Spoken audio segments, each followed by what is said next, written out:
Hello मित्रों, दोस्तों, भाइयों, बहनों, बेटियों, नमस्कार, नमो बुद्धाय। अच्छी और सच्ची बात बार बार सुनिए, कितनी बार भी सुनिए, समझिए और पालन करिए।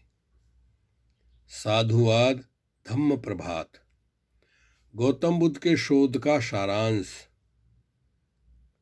4 आर्य सत्य, 4 ट्रुथ। नंबर 1, दुनिया में दुख है। नंबर 2, दुख का कारण है।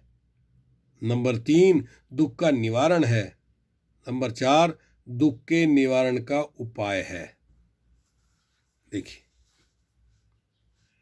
मानव मात्र के दुखों की मूल वजह मानवीय विकार हैं, मन के विकार हैं। इंसान मोह, माया, लोभ, लालच, अहंकार, निंद्रा, तंद्रा, भय, क्रोध, आलस, दीर्घसूत्रता, तृष्णा, काम वासना इत्यादि में फंसकर दुखी होता है। ये दुख के कारण। देखिए, इससे छुटकारा पाने के लिए मनुष्य को अपने जीवन में पंचशील धारण करना चाहिए। मनुष्य को जीवन में मन, कर्म और वचन से पंचशील का निर्वहन करना चाहिए। पंचशील क्या है मैं बताता हूं आपको। हिंसा न करना, किसी की हिंसा न करना। अब अगर कोई आपको ही मारने आ जाए तो अपनी रक्षा करने के लिए उसकी हत्या कर सकते हैं आप, वो हिंसा में नहीं आएगा। नंबर 2, झूठ नहीं बोलना चाहिए। नंबर 3, चोरी नहीं करनी चाहिए। नंबर 4, व्यभिचार नहीं करना चाहिए। और नंबर 5, नशापान नहीं करना चाहिए। यानी बीड़ी, सिगरेट, शराब, कबाब, जो शराब, चरस, भांग, धतूरा, अफीम, ये जितनी नशीली वस्तुएं हैं इनका सेवन नहीं करना चाहिए। इसके अलावा अपना गृहस्थ जीवन विघ्न रहित और सम्मानजनक तरीके से कैसे कटे, इसके लिए जीवन में अष्टांगिक मार्ग यानी मध्यम मार्ग अपनाना चाहिए, जो मैं बताने जा रहा हूं। अष्टांगिक मार्ग, 8 रास्ते। नंबर 1, सम्यक दृष्टि, सही समझ। नंबर 2, सम्यक संकल्प यानी सही विचार, सही दृष्टिकोण। नंबर 3, सम्यक वाणी, सही वाणी। नंबर 4, सम्यक कर्मांत, सही कार्य, राइट एक्शन। नंबर 5, सम्यक आजीविका यानी सही आजीविका। जो आप कर्म कर रहे हैं, रोटी, जिंदा रहने के लिए पैसा चाहिए, पैसे के लिए जिंदा रहने के लिए रोटी चाहिए, रोटी के लिए पैसा चाहिए, पैसे के लिए काम चाहिए, तो वो सम्यक होना चाहिए। अब यदि कोई जहर बेचने का बिजनेस कर रहा है, जहर ले जाएगा, किसी को मारेगा ही, वो सम्यक कर्म नहीं हुआ। तो सम्यक आजीविका, सम्मानजनक उपार्जन के स्रोत। नंबर 6, सम्यक व्यायाम, हल्का शारीरिक क्रियाशीलता वाला कार्य। नंबर 7, सम्यक स्मृति, सही सजगता, जागरूकता। और नंबर 8, सम्यक समाधि, सही एकाग्रता, विपश्यना ध्यान के जरिए। इसके लिए आपको विपश्यना ध्यान साधना सीखनी होगी और वो निःशुल्क सिखाई जाती है सत्यनारायण गोयनका जी के शिविरों में। बुद्ध के कुछ अनमोल ज्ञान। नंबर 1, इस ब्रह्मांड को चलाने वाला कोई नहीं है और न ही कोई बनाने वाला है या खत्म करने वाला है। नंबर 2, न तो ईश्वर है और न ही आत्मा।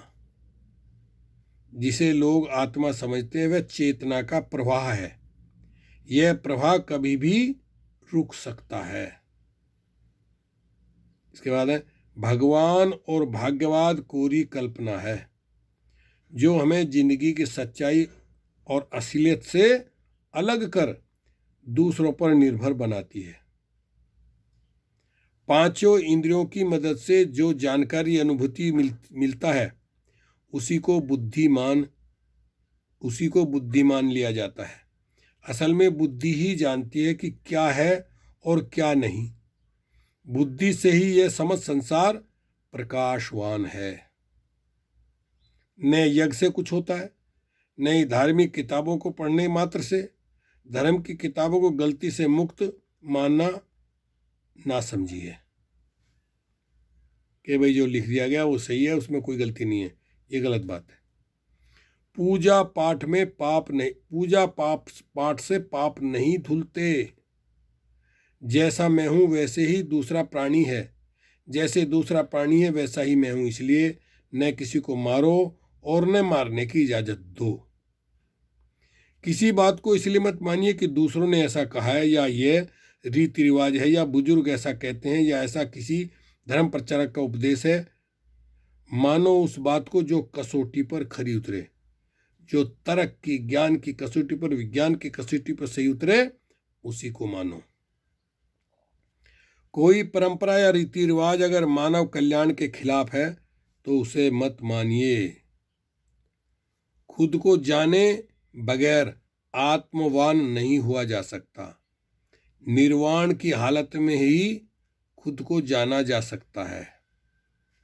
इस ब्रह्मांड में सब कुछ क्षणिक और नश्वर है, कुछ भी स्थायी नहीं है।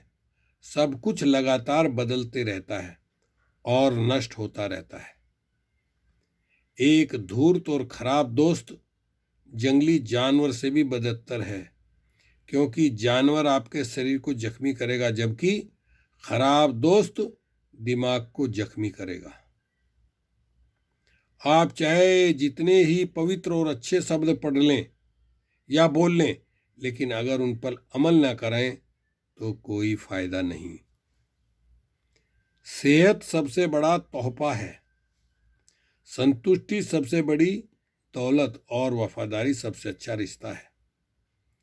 हजारों लड़ाइयां जीतने से बेहतर है खुद के मन पर जीत हासिल करना है, ताकि आप नियंत्रित रह सकें। इंसान को गलत रास्ते पर ले जाने वाला उसका अपना सोच दिमाग होता है, न कि उसके दुश्मन। गुस्से के लिए आपको सजा नहीं दी जाएगी, बल्कि खुद गुस्सा आपको सजा देगा। नमो बुद्धाय। फिर मिलेंगे। सब्बे सत्ता सुखी हंतु, सब्बे हंतु चखेमिनो, सब्बे भद्राणि पश्यन्तु, मा कंचित् दुःखमागमः। साधु साधु साधु। हasta luego। फिर मिलेंगे, मिलते रहेंगे, मिलते रहेंगे, मिलते रहेंगे।